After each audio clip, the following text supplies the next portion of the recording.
சந்திரனை தொட்டது யாராம் ஸ்ட்ராங்கா, சத்தியமாய் தொட்டது யார்? நான் தானே, அடி நான் தானே.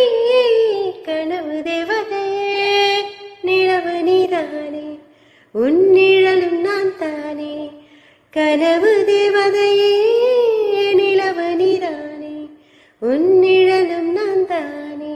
நிலவு தூங்கும் நேரம் நினைவு தூங்கிடாது, இரவு தூங்கினாலும் உறவு தூங்கிடாது. இது ஒரு தொடர்கதை.